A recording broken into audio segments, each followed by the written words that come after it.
In a courtroom, the lawyer who talks the most doesn't usually win, but the lawyer who proves their case wins the case. They come with evidence, they come with logic, they come prepared for every objection that may appear. This is how good lawyers can convince a whole jury to see the same case differently. Now, here's the most interesting part. Most people try to sell without building a case. Great sellers think like lawyers. They don't argue, they construct, they lead the conversation step by step until the decision feels obvious. In this video, I'll show you step-by-step framework on how to sell like a lawyer, how to structure your conversation, how to handle objections before they appear, and make your offer feel like a logical conclusion. And ensure that you watch to the very end, because the final step is where the sales quietly fall apart. And if you want more breakdown like this, ensure you subscribe to this channel. Let's get into it. How to sell like a lawyer. Disclaimer: I'm not a lawyer, but I watch a lot of law movies, and I have lawyer friends. So, and one thing I know about lawyers is that a lawyer doesn't beg a jury. No, a lawyer builds a case. You have to build a case to get your client not guilty. So, in sales also, you are not just chasing the sale, you're not chasing customers, you are presenting evidence, you are leading a verdict, you are building a case to lead a verdict of yes, I want to buy this product. That is what sales does. So what lawyer does is what salesmen also do. So the core principle is that whosoever controls the narrative controls the decision. If you cannot control the narrative behind the sales, you will not be able to control the decision to buy. Yeah. So if you can control the narrative behind the sales, you will get your client or your prospect to buy from you. So how do you sell like a lawyer? Number one, step one, control this courtroom, set the frame. Now, this is it. This a very key word. Preparation win trials. Now, lawyers never walk into a courtroom unprepared. That is the worst thing you can ever do as a salesperson. If you are going to a sales call or a sales conversation with a prospect without preparing, without previous preparation, then you will lose the sale. Just like they say that preparation prevents poor performance. Lack of preparation is you preparing to fail, right? So lawyers never walk into a courtroom unprepared. You also, before you enter any sales conversation, research your prospect, understand their pain, identify their likely objection, gather proofs, testimonials, result, or case study. Now, in sales and marketing, this is what we call market research. So you must have all of these answers in your notebook or your head. You must know your prospect well. You must know what pains them. You must know their likely objection, and you must gather proof to actually make them to handle the objection. Just like me now, the people I work with affiliate marketers, right? So affiliate marketers are people that they need leads, and not just leads, they need quality leads for their trainings, either their WhatsApp trainings or live trainings. And these are people that, their pain point, the pain point of affiliate marketers is that sometimes they work with whack advertisers, they work with scammers. Sometimes advertisers give them bad leads, right? So sometimes the advertiser, even set up an ad that have a lot of ICPL. So these are pinpoint of my prospect. So I know any objection they bring out, I know how to handle them, and I have proofs, I have testimonials of people that have gotten results from my services, and I must be able to present to them, right? So you must be able to control the courtroom by being prepared. So ask yourself, what problem are they trying to solve? What is the problem your client is trying to solve? What will they resist? What proof will silent doubt? Preparation eliminates panic. This is what a lawyer also does for his client. Now, my client has been accused of murder. So what problem are they trying to solve? They're trying to solve the problem of being accused as a murder. They want to be found not guilty. What will they resist? What proof will silent doubt? So what proof am I going to bring out in the court of law to acquit my client of this accusation of murder. So all of these are the preparation that you must put in place. Number two, establish authority early. Now the court must respect you. Yeah.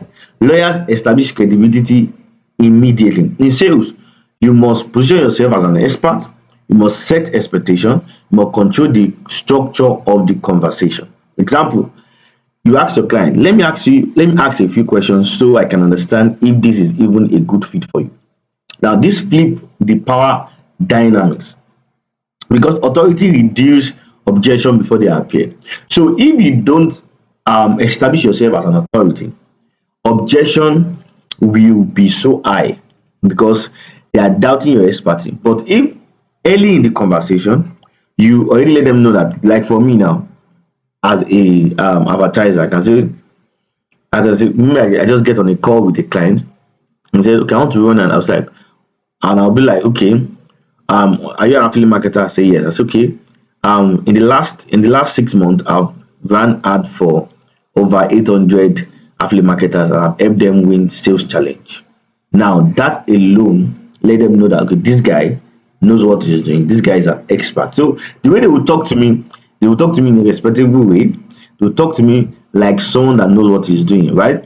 And when I give them my price, the objection will not be too high. So you must establish your authority early. Step three, lead with question. Now, make them convict themselves. That is the essence of you asking questions. Lawyers don't argue first. No, they ask questions that expose the truth. So instead of saying this will help you grow, like talking about me, like for me now, right? Instead of saying that, okay, my services is going to help you get more sales, I won't say that. Rather, I'll ask, what happens if nothing changes in the next 6 months? Now, my client has been complaining about, you know, high fee or lack of sales, and I'll be like, okay, if you don't run ad now, what will happen in the next 6 months? And they'll be like, I'll still be stuck where I am right now. So you want them to convict themselves, right? How much is this problem costing you monthly? So if I ask them, okay, so now how much have you spent on work advertisers? And they say, I've spent over 50,000 here. And imagine, let's say my charge is 30,000 here. So they have wasted 50K. So if I say my charge is 30,000 here, they are not going to argue because they feel like, okay, I've spent more than this on work advertisers. So if I can spend 50,000 on work advertisers, I should not have issues spending 30K with this guy, right?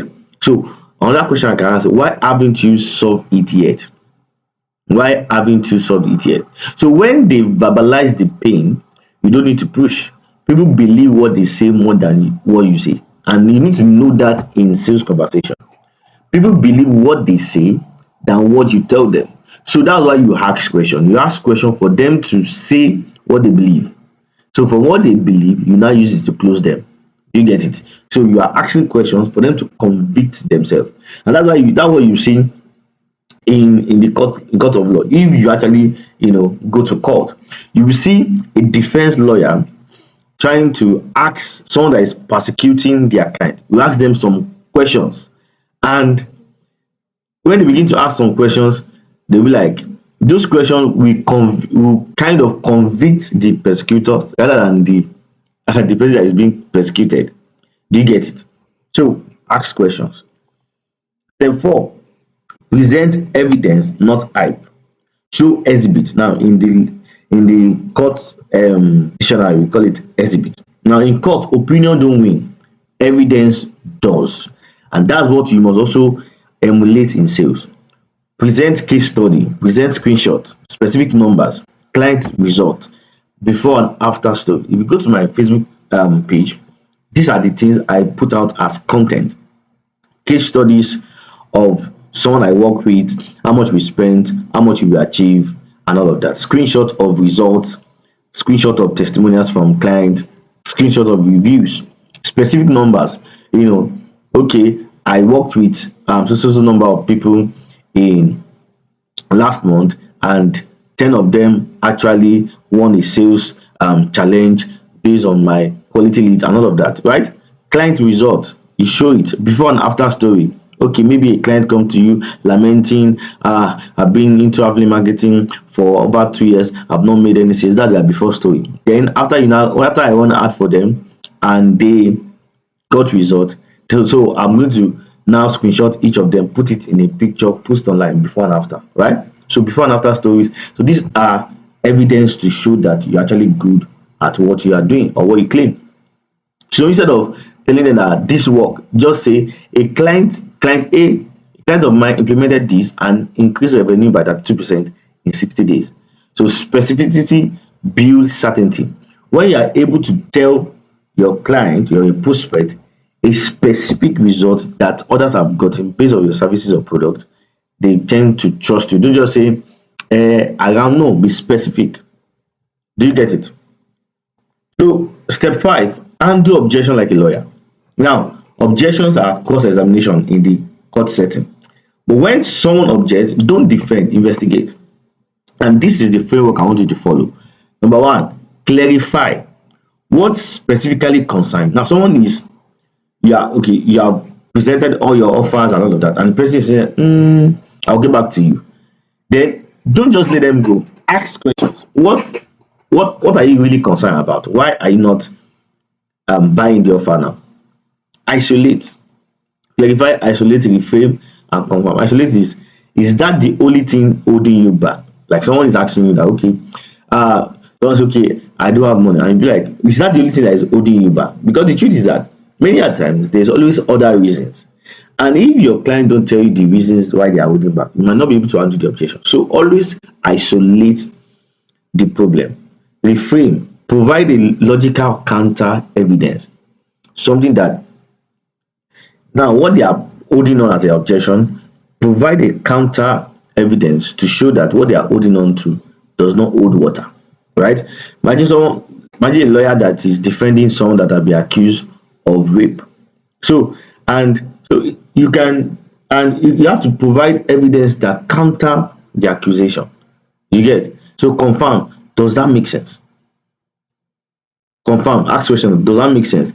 If, just like the example I gave you the other time, my clients have spent 50K on work advertisers and now I'm charging them 30,000. And I'll be like, okay, if you have spent 50K on work advertiser and I'm charging you 30K now, does it not make sense? It makes sense, right? It makes sense to spend this 30K now and just keep lamenting in the 50K you have lost. If you spend this 30K, this is what you're going to get. You're going to get times 2 of what you have lost before. Does that make sense to you? To be like, yes. And that is going to close that sales. Trust me. So example, objection like, it's too expensive. A lawyer response will be, compared to what? What will it cost you if you don't fix this? If this solves the problem completely, would the price still be an issue? Turn emotional resistance into logical evaluation. Someone has said, okay, it's too expensive, and be like, okay, what if we are able to solve your problem completely? Will the price still be an issue? Many a times they will say no, right? So that's how to handle objection. So number 6, ask for a verdict. You have to ask for a verdict. You have to always ask for a decision. In court, lawyers don't say think about it. They don't say think about it. They say based on the evidence, the only reasonable verdict is not guilty. Right? So the reason why they are providing all of those evidence is so that they can get the verdict or not guilty for their client. Right? So in sales also, you summarize the pain, you restate the solution, highlight the consequences of not going for the solution, then ask a direct question. Are you ready to go for it? So an example is, you said this problem is costing you 500K monthly, and you said you are ready to fix it, solve it. So should we start today? You said this problem is costing you 500K monthly, and you said you are ready to fix it, right? And this my services solved it. So are you ready to get started today? Definitely you say yes, because confident silence after this is confident silence after this is powerful. If you don't ask them, excuse me, if you don't ask them to make the sales, if you don't ask them to take the offer immediately, they are going to what? They're going to feel like you're not sure of your services. So always ask them, always ask for a verdict. Don't just let them go. I believe you have learned something in this video. If yes, kindly subscribe to this channel. If you have any question, drop it in the comment or reach out to me on WhatsApp. My phone number is going to be in the description. See you in the next one.